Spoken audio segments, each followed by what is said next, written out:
Assalamualaikum warahmatullahi wabarakatuh.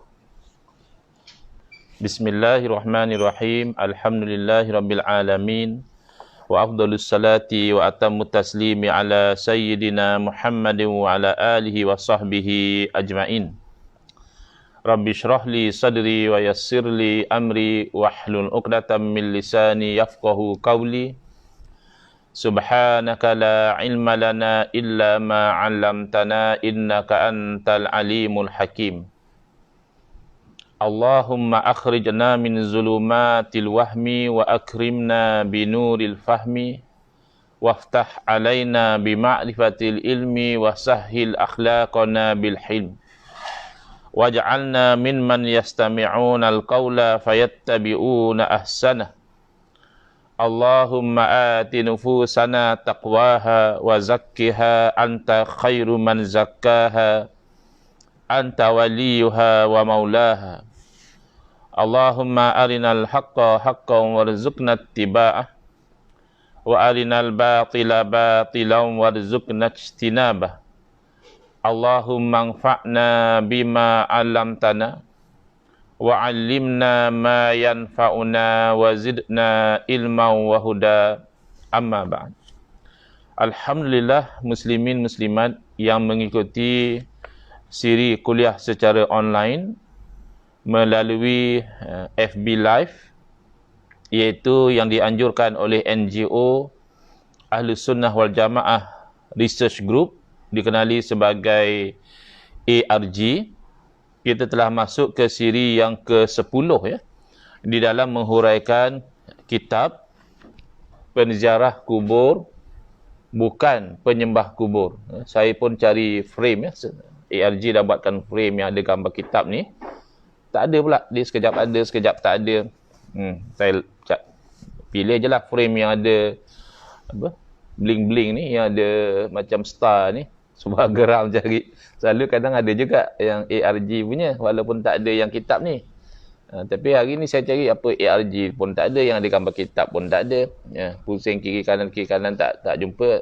Saya paksa tunjuklah ya, bagi yang belum yang pertama kali ikuti kuliah kita ni, kita menggunakan kitab Penziarah Kubur Bukan Penyembah Kubur, disusun oleh Al-Fadhil Kiai Ma'ruf Khazin hafizahullah wa nafa'ana bihi wa bi'ulumihi fid daraini amin. Kita masih lagi dalam rangka menselusuri silsilah label yang buruk ini, iaitu label kuburiyun, label penyembah kubur ataupun ubadul kubur ini, mana datang puncanya. Kerana yang pasti label yang buruk sebegini dipasang kepada umat Islam itu tidak berlaku di zaman Nabi SAW, tidak berlaku di zaman para sahabat, tabi'in, tabi'in. Ya, jelas ini satu istilah yang bid'ah, dan istilah yang bid'ah sebegini adalah bid'ah yang sayyi'ah.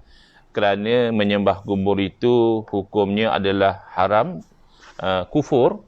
Ya, orang yang melakukan perbuatan menyembah kubur itu menjadi kafir, musyrik.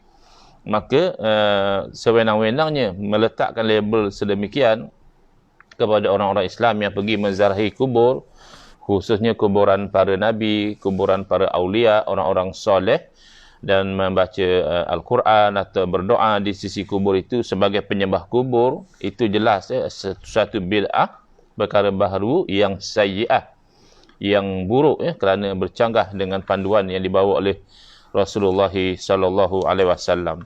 Jadi dalam kuliah-kuliah yang lalu kita telah lihat, bila kita menselusuri silsilah tuduhan penyembah kubur ini, yang nombor satu kita akan berjumpa perkataan ini digunakan oleh Syekh Ibn Taymiyah, yang mana menjadi tokoh golongan Wahabi. Sekali lagi saya ingatkan, kalau kuliah penziarah kubur bukan penyembah kubur ini, memang akan kita sebut perkataan Wahabi. Jadi kalau ada saudara-saudari yang allergic dengan perkataan Wahabi itu, sila ambil maklum, sama ada memilih untuk tidak meneruskan mendengar kuliah ini, atau kalau nak meneruskan pun baik juga. Saya baru terperasan semalam ada satu page Bersatu Menolak Bid'ah, kalau tak silap saya lah. Sebelum ni saya perasan juga, tapi tak ada, malas lah nak scroll sangat. Jadi semalam tu bila saya scroll, rupanya salah satu daripada kuliah saya itu dikongsikan di situ. Oleh orang yang berkongsi itu, dia sepertinya tidak setuju dengan pendirian kita tentang masalah-masalah ini. Tetapi saya perhatikan Alhamdulillah masih ada lagi sikap ingin mencari kebenaran. Tapi saya tak tahu, katanya saya telah terblok dia daripada page saya. Mungkin saya akan semak balik. Kerana saya jarang memblok akaun-akaun walaupun fake akaun sekalipun, ataupun orang-orang yang saya lihat berfahaman Wahabi sekalipun, saya jarang blok. Kerana saya nak tahu apa respon daripada mereka, atau kalaupun respon mereka itu dalam bentuk yang biadab ataupun tidak ilmiah sekalipun, sekurang-kurangnya menjadi satu sempadan kepada orang lain. Macam ni rupanya sikap satu orang bila sudah terpengaruh dengan fahaman Wahabi, tak elok sikap dia, jadi orang boleh menjauhi. Itu tujuan saya. Ada juga sekali-sekala saya blok kalau saya nampak dah melampau sangat, ataupun saya tengok memang jelas-jelas fake account, apa satu orang kawan pun tak ada, gambar profil pun tak ada, nama pun tak apa-apa, datang komen pula tak apa-apa. Kadang-kadang saya blok. Tapi saya tak pasti, yang ni saya tak ingat. Tapi katanya dia kata sepertinya saya telah blok. Jadi kalau tu nanti saya mungkin akan unblock lah daripada senarai. Kerana saya lihat dia masih lagi mencari kebenaran. Dia share pada ketika itu kita membaca hadis, tak silap saya itu tentang masalah bid'ah atau masalah apa ya, tentang kitab bid'ah hasanah kalau tak silap. Jadi kita membaca hadis sahih, bagaimana Nabi SAW sendiri ketika selesai pengkebumian, baginda bertasbih dan para sahabat bertasbih bersama-sama dengan baginda dalam satu tempoh masa yang panjang. Kemudian baginda SAW bertakbir, lalu diikuti juga oleh para sahabat, sebagai dalil bahawa tak ada masalah untuk kita itu berzikir di tepi kuburan, bertasbih, bertakbir dan seumpama dengannya, kerana itu adalah sunnah sebenarnya, bukan bid'ah pun. Kerana kalau bid'ah ni benda baru, sebagaimana kita pernah sebut, misalnya sambutan maulid, sebagaimana kita sambut sekarang ini, itu bid'ah. Itu pun para ulama menilai atas sambutan maulid itu selari atau bercanggah dengan syarak. Tapi kalau berzikir di tepi kuburan, itu bukan bid'ah pun. Jangankan nak kata bid'ah yang dalalah, bukan bid'ah pun, kerana jelas dilakukan oleh Nabi SAW. Cuma mereka macam suka nak terima, macam nak tanya, tolong cek lah hadis ustaz ni, betul ke hadis yang dia baca ni? Kemudian saya perhatikan Alhamdulillah ada satu orang komen, dia bawa matan hadis tu yang jelas menunjukkan bahawa hadis tu adalah hadis yang sahih. Tapi ada sebahagian masih macam membutakan mata, macam sudah prejudis kepada kita. Tapi ada sebahagian dia kata, okey, baguslah kalau macam tu. Dia kata, terima kasihlah ustaz engkau berhujah dengan sunnah sekarang ni. Kalau tak, Syekh berhujah dengan mimpi. Saya pun tertanya-tanya juga, bila dalam ceramah mana saya berhujah dengan mimpi? Kita cuma menceritakan, pernahlah kita menceritakan bagaimana kita umat Islam berinteraksi dengan mimpi yang baik. Dan saya selalu sebutkan, mimpi memang tidak dijadikan hujah. Dia ada posisi dia, mimpi ini sebagaimana dalam hadis disebut sebagai al-mubasyirat, perkhabaran gembira, ar-ru'yas salihah. Dan contoh-contoh bagaimana mimpi boleh, mimpi yang baik boleh dijadikan sebagai panduan sahaja.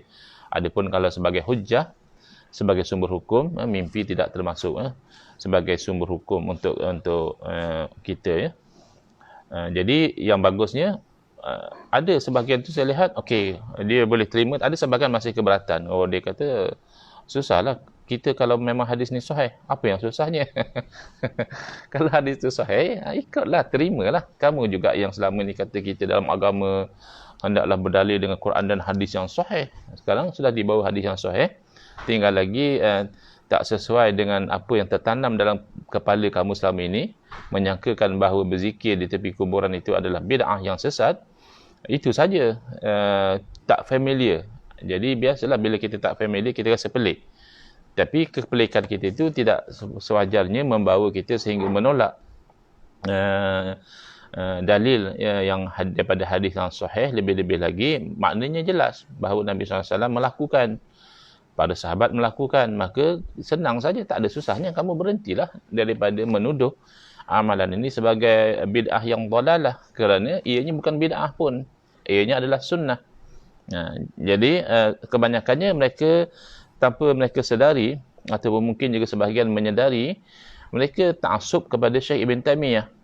Jadi istilah penyembah kubur dilabelkan kepada orang Islam yang menzarahi kubur tidak berlaku di zaman salafus soleh. Jadi awalnya adalah Syekh Ibn Taimiyah dalam Ar-Raddu 'alal Mantiqiyin menggunakan istilah ubadul kubur.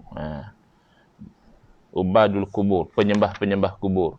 Kemudian dalam Iqtida' as-Sirat, Syekh Ibn Taimiyah menggunakan istilah al-kuburiyun. Demikian juga murid setia beliau Syekh Ibn Qayyim al-Jauziyah, walaupun dalam kitab Ar-Ruh dari segi amalan-amalan membaca Al-Quran dan seumpama dengannya itu seia sekata dengan umat Islam Ahli Sunnah wal Jamaah, tapi masih lagi dipengaruhi dengan kuat oleh guru beliau Syekh Ibn Taimiyah, sehingga juga beliau menggunakan istilah kuburiyun untuk menolak umat Islam yang lain yang datang menziarahi ke kubur wali, ke kubur para nabi dan seumpama dengannya. Jadi itu yang kedua. Dan yang ketiga semalam adalah masih lagi murid Syekh Ibn Taimiyah, itu Syekh Ibn Abdul Hadi. Lebih parah lagi, cara berfikir dia tu dah macam dah tak rasional, dah macam tak logik, sehingga dia berhujah menolak kewajipan menziarah ke kubur dan mengatakan bahawa mewajibkan ziarah kubur itu sepertinya mewajibkan orang berhijrah ke kubur Nabi SAW, padahal ketika Nabi SAW masih hidup pun hijrah ke Madinah itu telah terhenti dengan wafatnya Nabi SAW. Peliknya di mana? Sebab yang menziarahi kubur tidak mewajibkan. Yang membenarkan bermusafir untuk ziarah makam Nabi SAW, bahkan menghukumnya sebagai sunat, mereka tidak mewajibkan. Jadi pelik ya, kamu berhujah dengan sesuatu yang tak wujud. Jadi itu susah ya. Semalam ada istilah yang dicadangkan oleh sahabat kita yang hadir kuliah online, iaitu strawman. Strawman argument. Strawman tu kalau saya faham dia macam orang yang dibuat daripada jerami. Straw tu kan jerami. Untuk diletakkan di sawah-sawah ataupun di ladang-ladang, supaya bila burung tengok, burung sangkakan ada orang jaga ladang tu, so dia tak rosakkan tanaman. Kalau dalam bahasa Melayu apa ya? Orang-orang ya. Yang diletak di sawah tu. Macam itulah, benda tu tak real pun. Kita tak ada pula ulama-ulama kita Ahli Sunnah wal Jamaah yang mewajibkan orang ziarah ke kubur Nabi SAW, hanya kan mensunatkan saja, dapat pahala bagus ya, ada kebaikan, ada keberkatan ziarah ke kubur Nabi SAW, ada fadilat, ada kelebihan, bukan mewajibkan. Tapi dia berhujah seolah-olah mewajibkan. Lalu dia kata kalau wajiblah ziarah kubur Nabi SAW, sama seperti kita mewajibkan hijrah ke kubur Nabi, sedangkan ketika Nabi SAW masih hidup pun kewajipan berhijrah ke tempat Nabi SAW itu telah terhenti dengan Fathu Makkah. Ini argument yang tak relevan dan tak berpijak pada realiti. Sekarang kita lihat di muka surat 52. Lebih aneh lagi, jalan pemikiran Ibnu Abdul Hadi ini adalah beliau menyamakan orang yang ziarah ke makam sama seperti orang buat ibadah haji pula.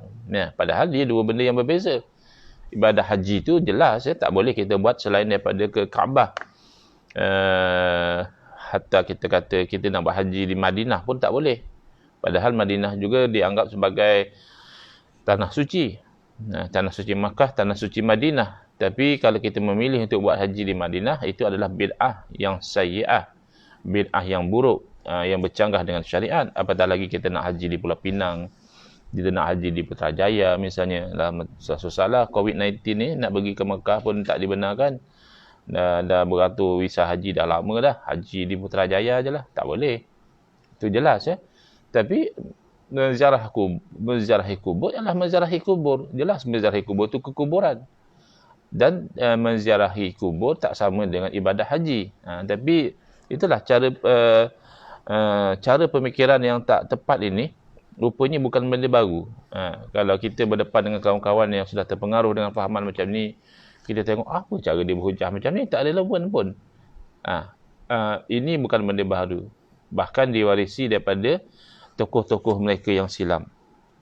Beliau berkata, Al-wajhul ashiru, sudut yang ke-10 dalam menolak orang-orang yang menziarahi kubur ini, atau yang berdoa, bertawasul, bertabaruk di kuburan ini, dia mengatakan, anna ijaba ziyarati qabrihi, ay qabrihi sallallahu alaihi wasallam, dan bahawa mewajibkan menziarahi kubur baginda SAW. Ini sama macam yang sebelum ini, bila berhujah dengan sesuatu yang tak wujud. Tidak ada ulama kita Ahlussunnah wal Jamaah yang mewajibkan ziarah kubur Nabi SAW. Maka majoritinya berpegang sebagai ianya adalah sunat. Kalau ada pun mungkin adalah minoriti lah yang pendapat yang lemah, yang tidak kuat. Yang mengatakan makruh kan ada, mengatakan makruh ziarah kubur pun pendapat yang minoriti, yang tidak sampai dalil yang menasahkan. Tapi yang kuat, yang majoritinya adalah hukum ziarah kubur ini secara umum adalah sunat. Dan ada sebahagian mengatakan harus, boleh. Ya. Apapun mewajibkan ini bukan pegangan Ahlussunnah wal Jamaah. Wajib ziarah kubur Nabi SAW bukan pegangan umat Islam Ahlussunnah wal Jamaah, hukumnya adalah sunat. Tapi dia berhujah seolah-olah dia berhujah dengan orang yang mewajibkan ziarah kubur, wastihbabaha, ini baru betul. Dan mensunatkannya, wa syaddar rihali ilaihi li ajli ta'zimihi, dan syad ar-rihal maknanya ikat tunggangan, bermusafir ke kuburan Nabi SAW untuk memuliakannya. Yatadammanu ja'la al-qabri mansakan yahujju ilal baitil atiq kama yaf'aluhu ubadul kubur. Jadi dia kata bila kita bermusafir, niatnya apa? Nak ziarah makam Nabi SAW. Kenapa nak memuliakan Nabi SAW? Itu kata dia sama seperti menjadikan kubur itu adalah tempat kita buat haji.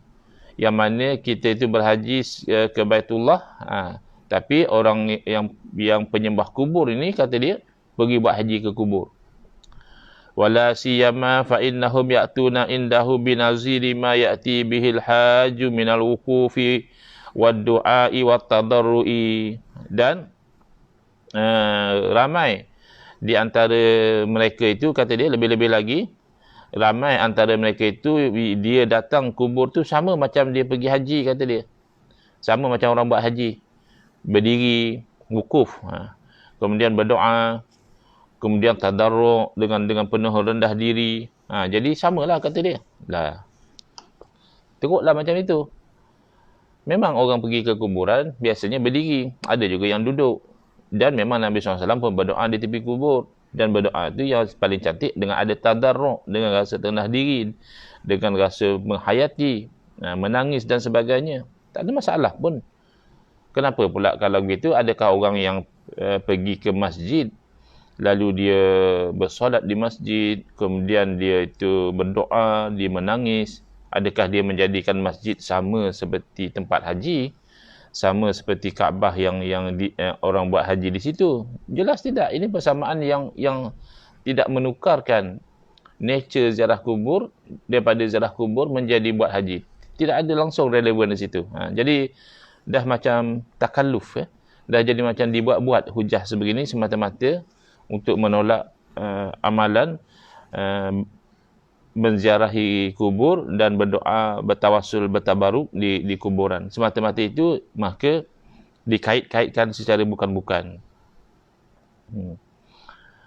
Dan wa katsirun minhum yatufu bil qabri wa yastalimuhu wa yuqabbiluhu wa yatamassahu bihi.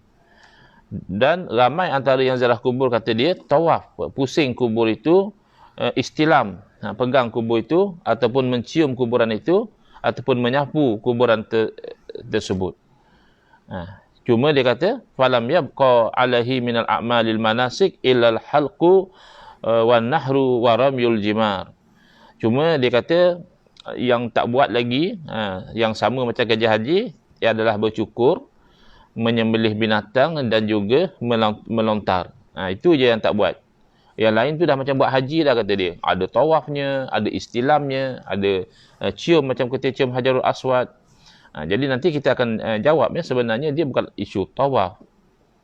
Kalau memang orang tu berniat, ni adalah satu ibadah saya nak buat, saya nak tawaf di sisi kubur, itu jelas bid'ah yang sayyi'ah. Tapi kalau dia memang menziarahi, dan kadang-kadang penziarah itu, perjalanan itu dalam bentuk kita berpusing. Kalau kita menziarah ke makam Nabi SAW, di dalam bentuk kita melalui. Kita lalu berbaris, dan kita bergerak keluar. Tapi bukan itu satu benda yang dikhususkan begitu. Cuma dalam bentuk yang ada di situ, itu caranya.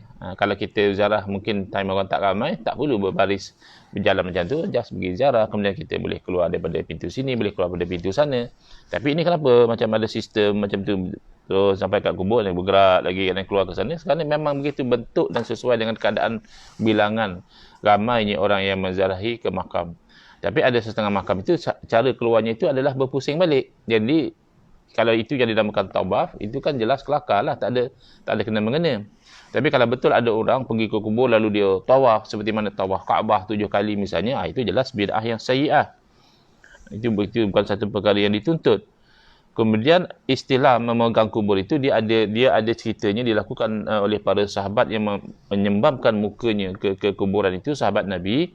Lalu apabila ditanya, dia menceritakan bahawa sahabat berkenaan mengatakan bukannya batunya itu yang menyebabkan dia menyembamkan muka itu, bukan batunya itu, kerana kasihnya kepada orang yang di dalam kubur.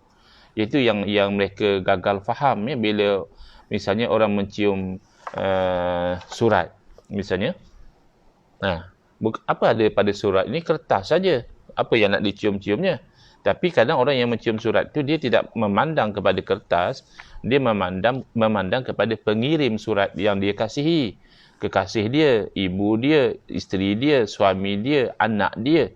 Maka diciumnya surat tu, dapat surat tu dicium-cium. Wish, ini syirik ni. Syirik apa? Dia bukan menyembah kertas itu. Dia mencium kertas itu kerana dia mengingatkan kepada orang yang mengirim kertas. Jadi ada sebahagian orang mencium kepada kuburan itu bukan kerana batunya itu, tapi kerana mengingatkan kasih kepada orang dalam kubur, yang mana memang jelas dalam keadaan dalam kubur itu tidak boleh lagi orangnya itu dicium. Tetapi yang dicium itu adalah batu yang menghalang antara orang itu dan orang yang menciumnya. Ini bahkan pernah dilakukan oleh para sahabat. Sebab itulah saya kadang-kadang terbayang, kalau lah golongan Wahabi pun dah wujud zaman sahabat, sahabat-sahabat juga dibid'ah sesatkan oleh mereka, apatah lagi orang macam kita ni. Kerana sahabat melakukan perbuatan yang Wahabi kata sesat. Dan bahkan mereka selalu intisab kepada Al-Imam Ahmad ibn Hanbal rahimahullah ta'ala. Mereka kata kami bukan Wahabi, kami adalah mazhab Hanbali, kami ikut Imam Ahmad, ulama salaf. Okey, bagus kalau kamu ikut Imam Ahmad bin Hanbal rahimahullah ta'ala. Beliau memang ulama salaf, beliau murid Imam Syafi'i. Tetapi Imam Ahmad bin Hanbal sendiri mengatakan tak ada masalah. Setakat nak usap kuburan, nak cium kuburan, tak ada masalah. Yang masalahnya kalau disembah kubur itu atau dianggap orang dalam kubur itu sebagai Tuhan misalnya, tapi tak berlaku. Dengan jaminan daripada hadis Nabi SAW, itu tidak akan berlaku kepada umat Islam. Nabi tidak bimbang umat Islam akan patah balik jadi syirik. Sembah kubur itu syirik. Jadi ini yang mereka keliru. Jadi disangkakan oleh kerana ada orang yang mengusap kuburan tu, ada yang sampai mencium kuburan itu. Ni buat haji lah, sama lah. Orang buat haji pun kan mereka istilam, kemudian ada yang mencium Hajarul Aswad dan sebagainya. Jadi ini adalah kekeliruan. Cuma dia kata, dan tinggal mereka tak membuat ibadah bercukur, berkorban dan juga melontar jamrah.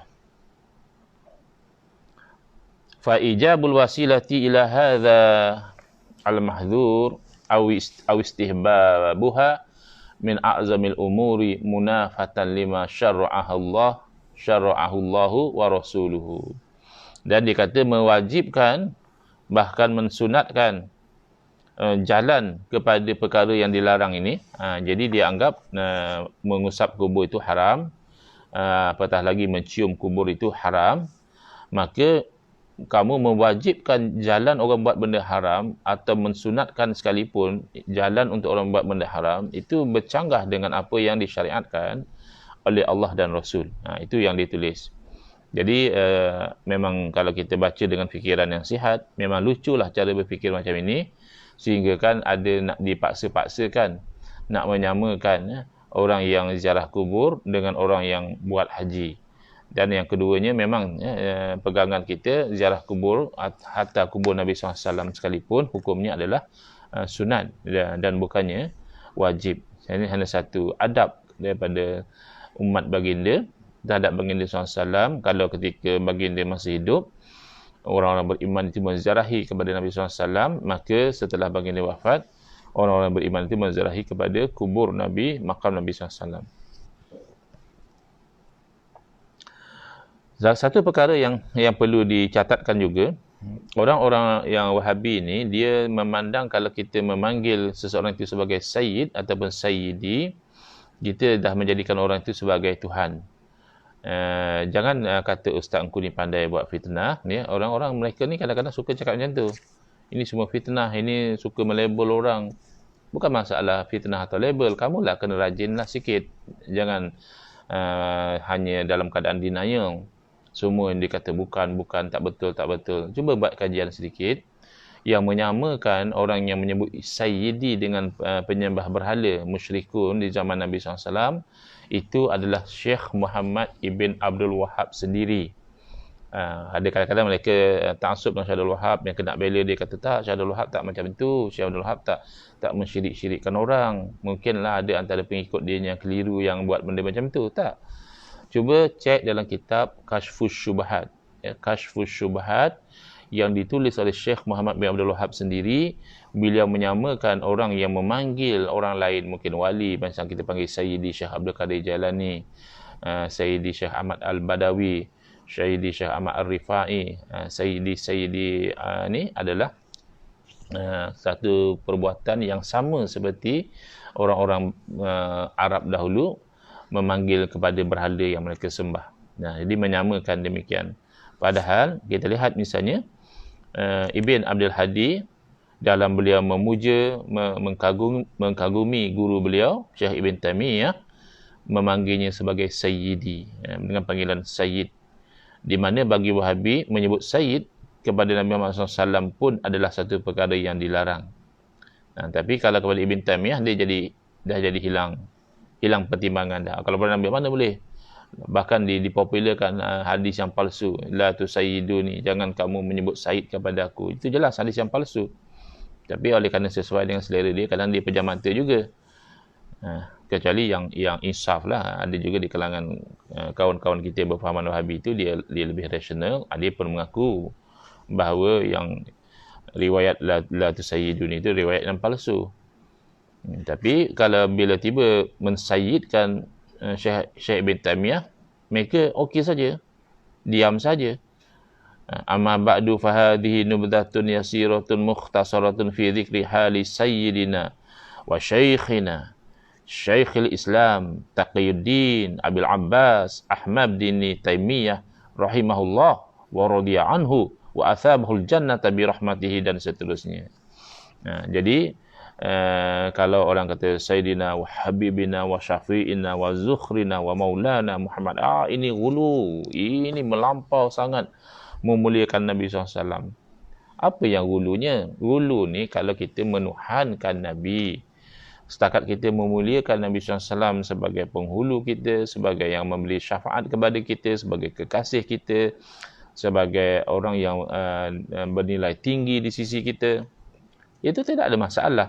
Cuba lihat bagaimana murid Ibn Taimiyah, Ibn Abdul Hadi, di dalam rangka memuji-muji guru beliau berkata, amma ba'du, kemudian daripada itu, fahadhihi nubdatun yasiratun, maka ini merupakan satu lentaran yang ringkas, mukhtasaratun, yang simple dan ringkas, fi zikri hali sayyidina, pada menyebutkan hal penghulu kami, wa syaikhina, dan guru kami, Syekhul Islam Taqiyuddin Abul Abbas Ahmad ibn Taimiyah rahimahullah, moga Allah merahmati beliau, wa radiya anhu, dan moga Allah meridai beliau, wa asabahul jannata, dan moga Allah memberikan balasan syurga kepada beliau, bi rahmatihi, dengan rahmatnya, wa zikri ba'di manaqibihi, menceritakan manaqib riwayat hidup beliau, wa ba'di musannafatihi, dan sebahagian daripada tulisan-tulisan beliau. Hebat pujian yang diberikan. Kenapa bila pujian-pujian hebat diberi kepada yang lebih aula, iaitu Sayyidina Muhammad SAW, mereka sensitif dan merasa keberatan. Ini satu sikap yang songsang, yang tidak seimbang. Kemudian diwarisi seterusnya tuduhan penyembah kubur ini oleh Syekh Ibn Abdul Wahhab, iaitu kepadanya lah nisbah pengikut Wahabi dialamatkan dan dipuja-puja oleh pengikutnya ketika ini, Al-Mujaddid, Al-Muslih, Al-Imam dan sebagainya. Jadi kadang apa yang mereka tuduh kepada umat Islam itu, mereka sendiri melakukannya kepada tokoh-tokoh yang mereka hormati. Jadi kadang mereka kata, kalau dibuang kulit kitab karangan Syekh Abdul Wahhab tu dan disuruh orang ahli sunnah ni baca, mereka pun tak akan komplain apa-apa. Cuma mereka tu prejudis dengan label Wahabi, makanya mereka menolak. Kan kitab yang ditulis Syekh Abdul Wahhab tu, kata dia, kalau kita buang kulit tu supaya orang tak tahulah ini kitab siapa, kita suruhlah orang ahli sunnah ni baca. Orang ahli sunnah pun baca. Wah, baguslah kitab ni. Siapa yang karang ni? Ni dia Syekh Abdul Wahhab ni, yang kamu tuduh Wahabi ni. Itulah yang dibayangkan. Sebenarnya tidak. Kerana selain daripada kitab Kashfus Syubhat yang mengandungi penkafiran terhadap orang-orang yang memanggil Sayyidi kepada para wali, orang-orang soleh dan sebagainya, bahkan kitab beliau yang dikatakan kalau cabut kulit kita akan terima itu, iaitu kitab At-Tauhid juga mengandungi di sana perkataan-perkataan yang tidak sesuai dengan pegangan ahli sunnah wal jamaah. Cuma ini catatan ini daripada syarah, Al-Qaulus Sadid, syarhu kitab At-Tauhid. Wa aidan faman khasyiyallaha wahdahu ala hadzal wajhi fa huwa mukhlisun muwahhidun. Dan juga barang siapa yang takut kepada Allah semata-mata dalam wajah sebegini, dengan keadaan macam ini, maka dia adalah orang yang mentauhidkan Allah dengan penuh ikhlas, dengan penuh tulus dan ikhlas. Wa man khasyiya ghairahu faqad ja'ala lillahi niddan fil khasyati. Dan barang siapa yang takut kepada selain daripada Allah, maka dia telah menjadikan syirik dalam ketakutan itu. Jadi ini kan agak ekstrim lah. Kerana manusia ni memang Allah Ta'ala letakkan pada diri mereka itu rasa takut. Diuji manusia ni misalnya dengan perasaan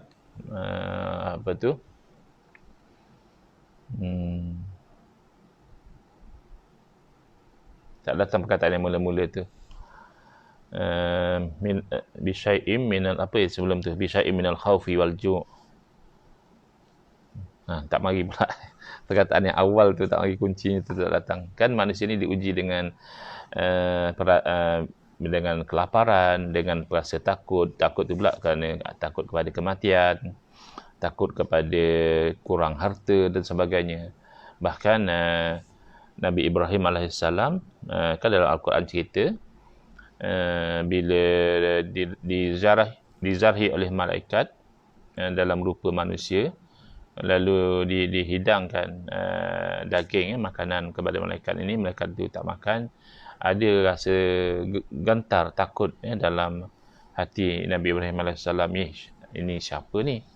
Jadi tidaklah semata-mata perasaan takut begitu menjadikan orang itu melakukan syirik. Cuma kalau takut itu sama seperti takut kepada Allah, barulah ada elemen kesyirikan di situ. Itu pun bukanlah syirik dengan arti kata mukhrij anil millah. Kalau tak, ramailah yang syirik keluar daripada agama. Sebab ramai yang seolah-olahnya lebih takut kepada makhluk berbanding kepada Allah Ta'ala. Kalau kerana makhluk yang suruh, dia sanggup melanggar perintah Allah. dia sanggup meninggalkan kewajipan, misalnya majikan yang suruh jangan sembahyang, waktu kerja tak boleh berhenti sembahyang misalnya. Ada yang sebahagian, kalau macam tu aku tak sembahyang lah, nanti kan bos hantar surat pula, kita ambil tindakan disiplin. Jadi memang daripada sudut pandangan akhlak atau tasawufnya, ada elemen syirik di situlah. Seolah-olah makhluk itu lebih hebat daripada Allah Ta'ala, makhluk lebih berkuasa daripada Allah Ta'ala. Tapi tidaklah syirik dengan arti kata macam riak lah. Riak tu kan tak bagus. Riak tu kita buat ibadah kerana Allah pun ya, kerana manusia pun ya. Tapi itu namanya syirik yang khafi, syirik yang tersembunyi. Jadi semata-mata kalau ada orang ada rasa takut, misalnya kepada virus, takut macam mana? Takut virus tu masuk dalam badan kita nanti menyebabkan mudarat. Bukan takut sebab virus tu sendiri. Virus tu pun kecil, kita pun tak nampak dengan mata kepala kita. Takut dengan virus ni tak sama macam kita takut dengan harimau. Kalau takut dengan harimau, nampak depan mata kita, nanti dia terkam, dia gigit, dia bunuh. Takut dengan virus ni kerana bimbang dia masuk ke dalam badan kita dan menyebabkan penyakit. Adakah jadi syirik orang yang takut pada virus dalam bentuk yang saya sebutkan tadi? Jawapannya tidak. Cuma ketakutan dia kepada makhluk, dia kena usahakan supaya tidak sampai membatalkan ketakutan dia kepada Allah, tidak sampai membatalkan tawakal dia, bergantung harap kepada Allah Ta'ala. Takut-takut kita kepada penyakit dan sebagainya, kita kena tanam dalam hati kita, qul la yusibana illa ma kataballahu lana. Katakanlah tidak ada yang akan menimpa kepada kita penyakit ke apakah, kecuali apa yang telah Allah tuliskan, Allah telah tetapkan untuk kita. Jadi di sini direct saja. Siapa yang takut lain pada Allah, dia telah buat satu syirik dalam bab ketakutan ini. Kaman ja'ala lillahi niddan fil mahabbah.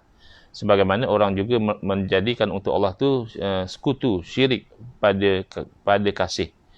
Jadi jelas kalau betul-betul syirik macam itu, teruklah. Kita ni orang yang belum sampai ke makam mahabbatullah yang sepatutnya. Memang dari segi teori kita nak kata kita kasih kepada Allah mengatasi segala-galanya. Tapi dari segi praktikalnya kita lebih kasih kepada harta, lebih kasih kepada manusia, lebih kasih kepada pangkat, lebih kasih kepada jawatan, lebih kasih kepada banyak perkara selain daripada Allah Subhanahu Taala. Tidaklah automatik menjadikan orang itu syirik dengan erti kata syirik yang mengeluarkan dia daripada dairatul Islam, jadi kafir, jadi murtad, jadi halal darah dia, tidak. Cuma ia kesyirikan daripada sudut batin yang perlu dirawat jugalah. Bukanlah kata benda tu tak ada masalah, tapi nak mengatakan sampai dia ni mengadakan satu kesyirikan itu tidak betul. Lalu dia terus kaitkan, wa dzalika kaman yakhsha min sahibil qabri ayyuqi'a bihi makruha aw yaghdaba alaihi fayaslubahu ni'matan aw nahwa dzalika mimma huwa waqi'un min ubadil kubur.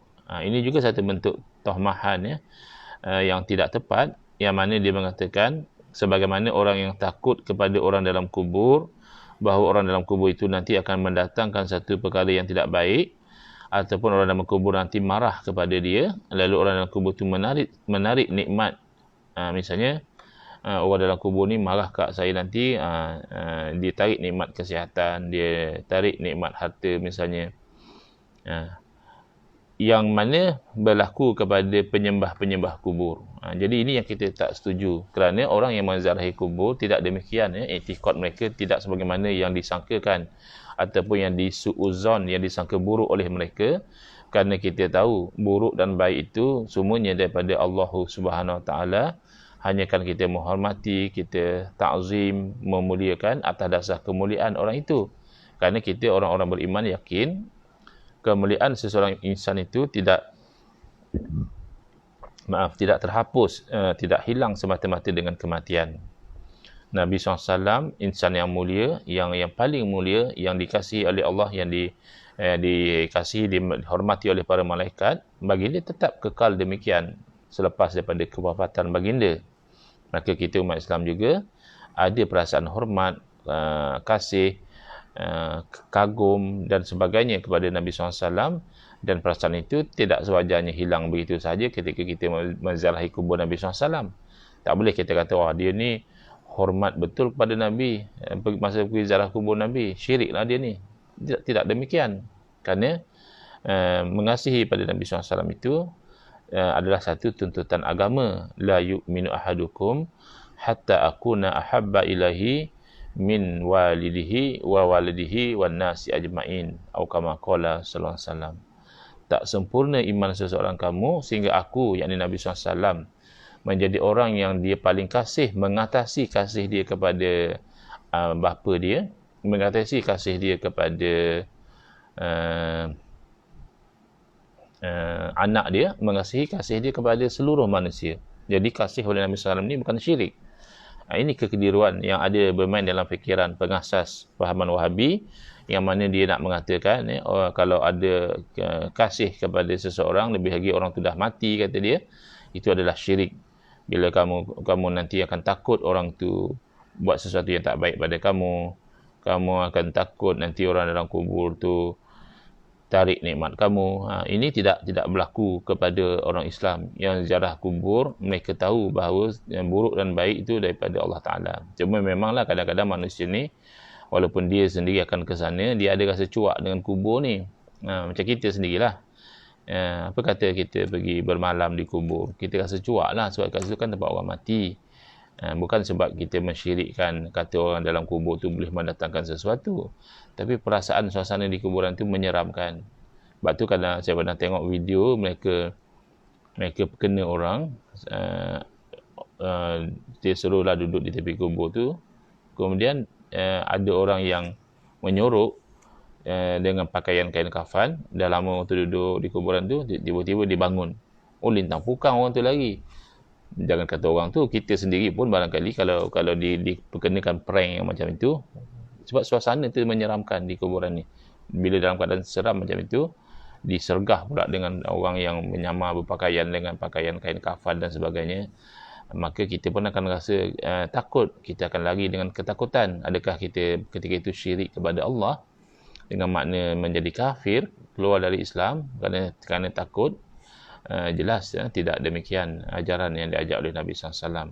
Ataupun kita ambil contoh orang yang lari dan penuh ketakutan bila tiba-tiba ada singa yang dalam zoo terlepas misalnya, habis dikejarnya orang-orang yang ziarah zoo. Adakah yang lari ketakutan itu semuanya syirik? Hanya kan yang tak syirik, yang bila singa datang dia relax, dia kata aku tawakal kepada Allah. Tidak demikian.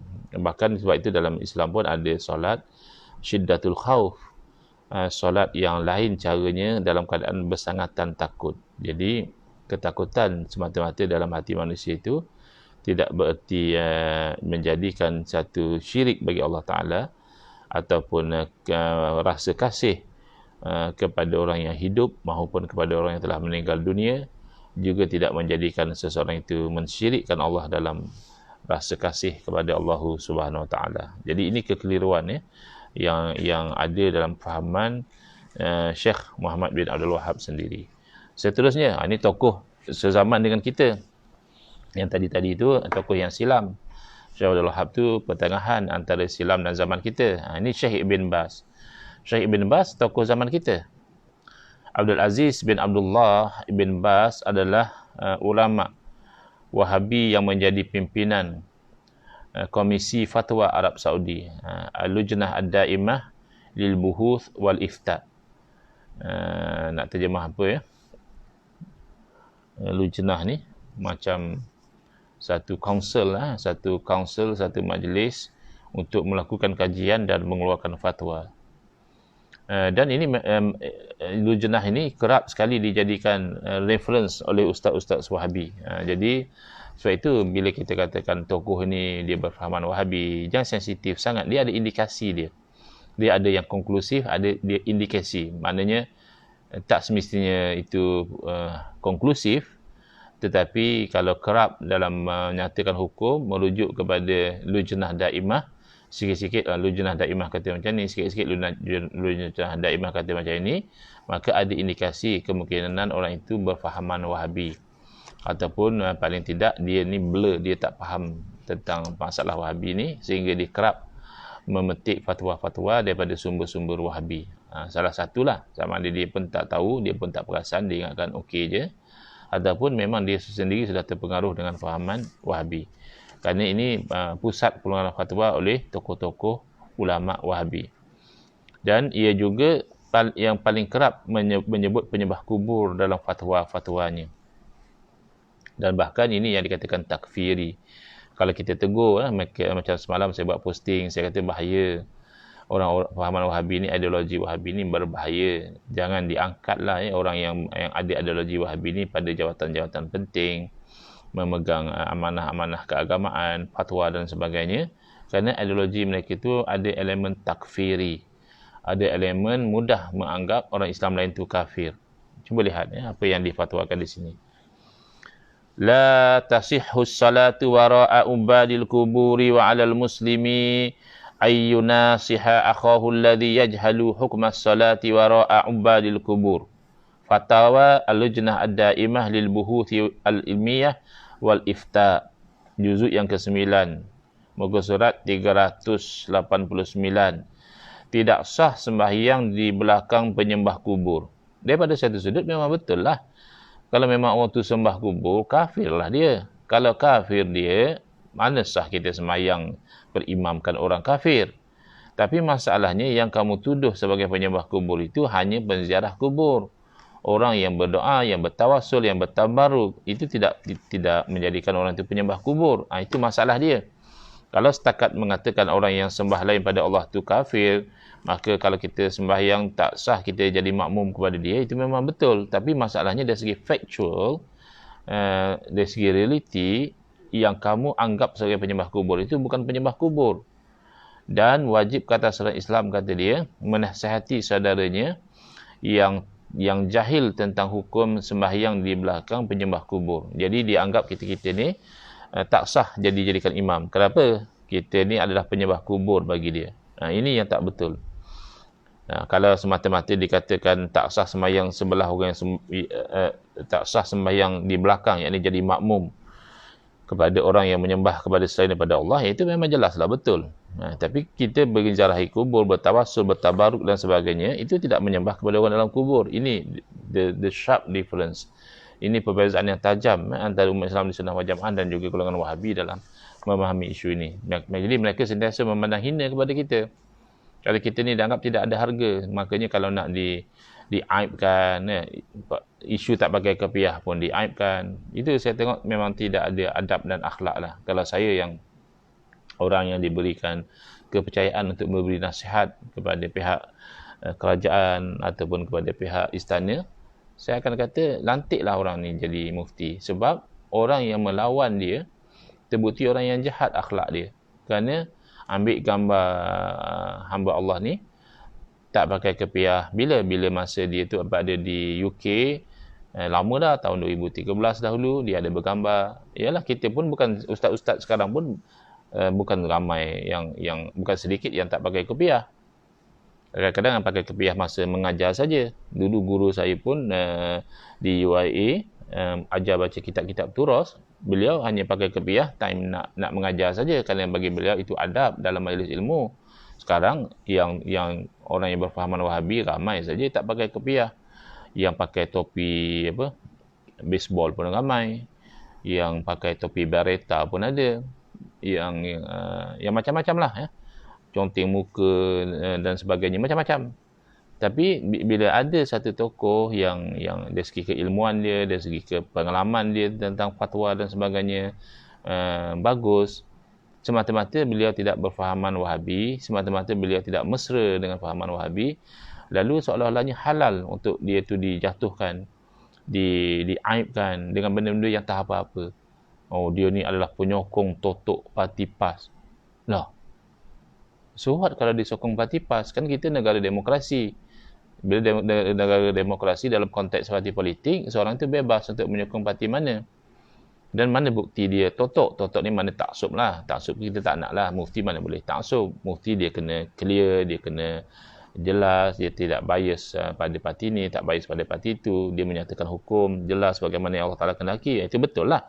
Tapi mana bukti dia ni totok? Yang mana dengan kata kalau dia berfatwa dia hanya akan ikut telunjuk dan selera orang politik saja. Saya kenal individu ni, saya tahu beliau mempertahankan pegangan Ahli Sunnah wal Jamaah lebih daripada kecenderungan politik. Tapi oleh kerana golongan ini sudah memandang kita dengan begitu hina, sebagai kita ni adalah ahlul bid'ah, maka maruah kita, bahkan di setengah negara nyawa kita tidak ada nilai di sisi mereka. Boleh dirosakkan begitu saja. Na'udzubillah min zalik, nas'alullaha al-afwa wal-afiyata. Kemudian orang Muslim yang beristighasah adalah musyrik. Jadi sebab itu kita bukan melabel sesuka hati. Bila ada satu orang tokoh di Malaysia ni yang pernah diberikan kepercayaan dalam bab fatwa, isu-isukan bahawa beliau ni adalah berfahaman Wahabi, jadi kita tidak melihat kepada sudut tuduhan itu, sebab menuduh mudah. Sesiapa boleh kata, oh ni Wahabi, dia ni Syiah, dia ni Ahbash, dia ni apa, dia ni apa. Mudah saja, soalnya bukti. Jadi salah satu bukti yang saya lihat ada persamaan antara individu ini dengan orang yang berfahaman Wahabi adalah dalam bab istighasah. Sama. Dia tidak memihak kepada Ahli Sunnah wal Jamaah. Dalam bab istighasah, dia berpihak kepada Wahabi. Cuba lihat macam mana Wahabi bersikap tentang masalah istighasah. Dia kata sini, man kana yusalli wa yasumu wa ya'ti bi arkanil Islam illa annahu yastaghithu bil amwati wal ghafibina wal ghaibina wa bil malaikati wa nahwa dhalika fa huwa musyrikun. Barang siapa yang dia ni sembahyang, puasa, bahkan dia melakukan semua rukun Islam, kecuali dia ni buat istighasah dengan orang yang telah meninggal dunia, madad ya Rasulullah misalnya, pertolonganmu wahai Rasulullah. Dia beristighasah dengan orang yang telah meninggal dunia, ataupun orang yang gaib, yang tak nampak di depan mata dia minta tolong, atau dia minta tolong dengan malaikat dan seumpama dengannya, maka orang ini adalah orang yang musyrik. Orang yang syirik, kafir lah. Wa idza nasaha wa lam yaqbal wa asarra ala dhalika hatta mata fa huwa musyrikun syirkan akbara yukhrijuhu min millatil Islam. Cuba tengok, siapa kata tidak ada takfir? Siapa kata Wahabi tidak takfir? Banyak orang-orang di Malaysia ni suka buat ayat macam bagus. Ayat macam janganlah mudah-mudah melabelkan orang Wahabi, tak baiklah cakap orang Wahabi. Yang Wahabi bukan setakat melabel kita ahli bid'ah lagi, dia sudah melabelkan kita musyrik. Musyrik yang kafir, keluar dari Islam, bukan musyrik macam orang riak itu. Jadi janganlah cakap macam bagus sangat. Dahlah Ustaz, bulan-bulan Ramadan ni cukup-cukuplah tu melabelkan orang. Wahabi berhenti ke daripada melabelkan orang musyrik dan sebagainya di bulan Ramadan? Adakah bulan Ramadan itu bermakna kita berhenti daripada bercakap kebenaran? Adakah bulan Ramadan kita berhenti daripada melarang kemungkaran? Adakah bulan Ramadan itu alasan untuk kita tidak lagi mendedahkan kebatilan? Bahkan di zaman Nabi SAW, bulan Ramadan tidak menghalang para sahabat daripada mengangkat pedang, membunuh kepada musuh-musuh Islam yang cuba nak menghancurkan Islam. Adakah sahabat kata, dah lah tu bulan Ramadan, tak payahlah kita gaduh-gaduh. Apa sikap macam ini? Sikap macam bagus tapi bercanggah dengan apa yang diajar oleh Nabi SAW dan apa yang ditunjukkan oleh para sahabat. Ramadan, bulan sabar, tapi bukan bulan untuk kita itu mendiamkan perkara yang batil dan mungkar. Tidak. Jadi ini mungkar lah. Menuduh orang Islam yang sembahyang, yang puasa, yang haji sebagai musyrik semata-mata kerana isu istighasah. Isu istighasah ni, umat Islam yang mengamalkan istighasah, mereka ada dalil dan hujah. Lalu kamu sebenarnya mengatakan dia kafir. Fala yughsalu wa la yusalla alaihi salatal janazah. Salatal janazati, dan tidak dimandikan mayat dia. Tidak disembahyangkan salat jenazah. Wala yudfanu fi maqabiril muslimin, dan tidak ditanam di kuburan orang Islam. Wala yud'a lahu bil maghfirati, dan tidak didoakan keampunan buat dia. Wala yarithuhu auladuhu, dan anaknya tidak dapat mewarisi harta dia. Wala abawahu, kedua ibu bapa dia juga tidak boleh mewarisi harta dia sebab dia dah kafir. Wala ikhwatuhu, dan saudara-saudaranya al-muwahhidun yang bertauhid, semuanya tidak dapat mewarisi daripada dia sebab dia dah jadi kafir, musyrik. Wala nahwuhum mimman huwa muslimun liikhtilafihim fid din, dan yang seumpama dengan mereka pun seorang pun tidak boleh mewarisi daripada dia. Kerana apa? Kerana berbeza agama. Orang ni semayang, puasa, haji, zakat, ucap dia kalimah syahadah, mengesakan Allah Ta'ala. Hanya kan kerana dia istighasah bil amwat, maka dia itu dituduh sebagai musyrik. Ini masalah. Dia kata berlapang dada. Ada di viralkan video orang yang berceramah di tempat Wahabi. Tapi bagus pula ceramah dia, kata jangan mudahkan bid'ahkan orang. Okay, fine. Yang mana dia ceramah betul, tentu kita terima. Tetapi kena hati-hati, dia pun sendiri dah sebut. Kata dia ada benda-benda yang kita boleh berlapang dada, tapi kita tak berlapang dada. Dan ada benda-benda yang kita tak boleh berlapang dada, tapi kita pula berlapang dada. Nak perhati tengok. Yang dimaksudkan benda tak boleh berlapang dada tu, kalau sesuai, Alhamdulillah kita terima. Tapi kalau dia maksudkan benda yang tak boleh berlapang dada tu, seumpama istighasah misalnya, dia akan strict di situ, itu kita tolak. Jangan kita itu mudah, wah bagus dia ni, walaupun berceramah di tempat Wahabi, nampak pegangan dia tu bagus, terus kita terima 100%. Tidak. Yang bagus kita terima. Yang dia cakap benda tu betul, kita terima. Tetapi yang dia bercakap benda yang batil itu wajib kita tolak. Jadi kata dia, istighasah itu menyebabkan orang tu kafir dan berbeza agama. Kalau mati, tak boleh disembahyangkan, tak boleh ditanam di kubur orang Islam, tidak berlaku pewarisan dengan ahli keluarga dia. Liqaulihi, tengok, ini sikap orang-orang Khawarij. Ciri-ciri Khawarij itu ada pada Wahabi, iaitu dia memakai kalam yang betul, Quran dan hadis, tapi dipakai itu di salah tempat. Hadis ni hadis betul, memang ulama lain pun pakai. Iaitu apa? Liqaulin Nabi SAW, la yarisul muslimul kafira walal kafirul muslimah. Siapa yang belajar miras, perwarisan, dia akan tahu tentang hadis ini. Ini salah satu mawani' al-irsi. Yang menghalang pewarisan adalah ikhtilafuddin, berbeza agama. Dalilnya Nabi SAW bersabda, orang Islam tidak mewarisi daripada orang kafir, demikian orang kafir juga tidak mewarisi daripada orang Islam. Hadis sahih riwayat Imam Bukhari dan Imam Muslim. Tengok, hadisnya sahih, tapi cara pemakaian dia tidak sahih. Dia memakaikan hadis ini kepada saudara-saudara seagama yang mengamalkan istighasah lalu dituduh musyrik. Jadi tokoh berkenaan di Malaysia itu, pendirian bila tahta istighasah bil amwat sama seperti orang Wahabi. Jadi nak kata mudah-mudahnya label orang zuhud tawaduk macam tu pun dia orang label Wahabi, teruk betul dia orang. Lah, bukan label sewenang-wenangnya. Bahkan kita pun kalau boleh suka nak berkawan dengan orang yang warak, yang tawaduk, yang mesra dan sebagainya. Tapi kita juga tidak boleh memejamkan mata terhadap penulisan-penulisan beliau, fatwa-fatwa beliau yang bercanggah dengan pegangan Ahlussunnah wal Jamaah, bahkan selari sangat dengan pegangan golongan Wahabi. Jadi nak kata apa? Bukan Wahabi, fatwa sama seperti Wahabi. Wahabi, tapi baca kitab hikam. Baca kitab hikam bukan syarat tidak boleh berfahaman Wahabi. Lebih-lebih lagi di zaman kita sekarang ini, kita dapati sudah ada evolution di kalangan orang Wahabi. Mereka sebahagian memang jelas Wahabi, memang pure lah, tasawuf semua ni tak mau, ini semua mengarut, ini semua memang pure, tak ada cair sedikit pun lah. Ada yang macam itu, yang itu senang, yang itu tak mendatangkan masalah pada kita. Tinggal nak berhujah dari segi ilmiah saja, poin kamu tak betul, poin kamu tak betul. Yang mendatangkan masalah pada kita ni yang membawa imej sufi, yang membaca kitab hikam, yang membaca kitab penawar bagi hati. Tapi pendirian dalam perkara-perkara sebegini, perkara-perkara asas, perkara-perkara yang membabitkan kafir dan Islam ini, pendirian dia sama seperti Wahabi. Tapi nak kata apa? Ini fitnah di zaman sekarang, menyebabkan umat Islam menjadi keliru, sehingga kan bila kita terangkan kebenaran, kita pula dilabel sebagai tukang label. Dia tak sedar tu, dia sedang melabelkan kita dengan label yang batil. Kita bukan tukang label dengan arti kata melabel secara tak betul. Tapi kalau tukang label dengan label yang betul, itu memang kerja ulama pun.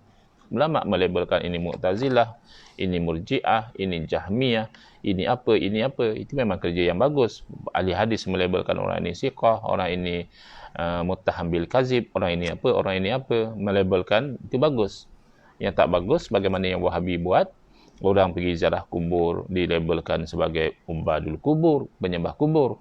Orang yang beristighasah dilabelkan sebagai musyrik. Yang itu memang tidak bagus. Kenapa mereka tak nampak sikap tu. Hanya kita yang dinasihati, jangan suka melabelkan orang. Tapi bila ustaz-ustaz dia melabelkan label-label yang buruk, dia syok dengar, dia share lagi dalam Facebook dia. Tak ada pula bunyi bulan puasa ke bulan Ramadan jangan label orang, tak ada. Ini sikap double standard dan bermuka-muka yang diibtilakkan kepada orang yang sudah terkena dengan fahaman Wahabi. Nas'alullah al-afwa wal afiyah. Hadza wabillahi taufiq wal hidayah. Wassalamualaikum warahmatullahi wabarakatuh. Bismillahirrahmanirrahim. Alhamdulillahirabbil alamin. Wassalatu wassalamu ala asyrafil anbiya'i wal mursalin wa ala alihi wa sahbihi ajma'in. Allahumma syrah sudurana wa ahsin akhlaqana wa azim ujurana wa nawwir qulubana bi nuri hidayatika kama natarada bi nuri syamsika abadan abada bi rahmatika ya arhamar rahimin. Walhamdulillahirabbil alamin. Amin ya rabbal alamin wal afu minkum.